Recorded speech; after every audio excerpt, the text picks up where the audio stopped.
Hola, ara farem uns altres dos exemples d'integració per canvi de variable o per substitució. Podeu mirar abans el primer vídeo que he penjat, perquè els exercicis seran una miqueta més fàcils. Aquí, quin és el canvi de variable? Doncs per exemple jo puc fer que t és e elevat a 3x. També podria fer que t és e elevat a x, queden senzillet de les dues maneres. Si t és e elevat a 3x, la derivada de t, que és 1, serà e elevat a 3x per 3 per la derivada de x. És a dir, fixeu-vos que la derivada de x serà derivada de t dividit entre 3 per e elevat a 3x, és a dir, derivada de t dividit entre 3t. I ara, amb aquest canvi de variable, vinc a la integral i poso tot en funció de t. Per tant, seria t dividit entre 1 més t per d de x, que és d de t, dividit entre 3t. I fixeu-vos que aquesta integral és molt més fàcil que l'anterior. Aquí quedaria un terç, aquest 3 que pot sortir fora, el t i el t se'n va, integral de 1 dividit entre 1 més t, d de t, i per tant un terç del logaritme neperià de 1 més t. I ara desfem aquest canvi, i per tant, si jo desfaig aquest canvi, jo sé que la t és e elevat a 3x i em quedaria un terç del logaritme neperià de 1 més e elevat a 3x. Aquí el valor absolut sobra perquè e elevat a 3x sempre és positiu si li sumo 1 és positiu, per tant podríeu posar parèntesis normals. És cert que aquesta integral, alguns la podríeu haver fet directament, perquè és una integral immediata, perquè fixeu-vos que la derivada del denominador, la derivada d'això, seria 3 per e elevat a 3x. I aquí ja tinc e elevat a 3x, em falta un 3. Per tant, podríem posar, recordeu, podem posar un 3 aquí, per tant, aquí dividir, i què em quedaria? Doncs un terç del logaritme neperià de 1 més e elevat a 3x. Molt més fàcil que el canvi de variable, però he posat aquest exemple perquè tingueu un altre. Aquest sí que de forma immediata és molt difícil de resoldre, és gairebé impossible, i per tant sí que l'hem de fer amb un canvi de variable.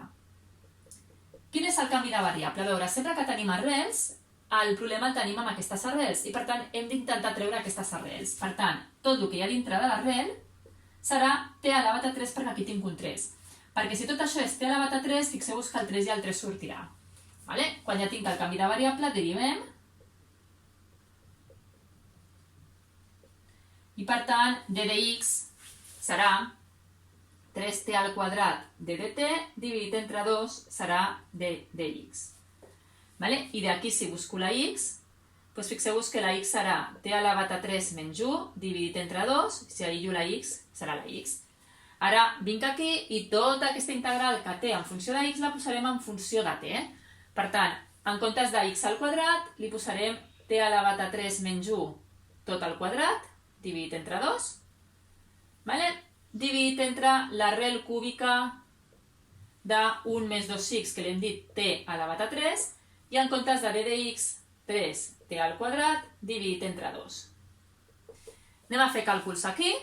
Em quedaria la integral d'una potència amb una fracció, que és elevat al quadrat al numerador i també al denominador, i per tant el numerador és una identitat, t elevat a 6 menys 2t al cub més 1, dividit entre 4, dividit entre t, i per 3 mitjos de t al quadrat.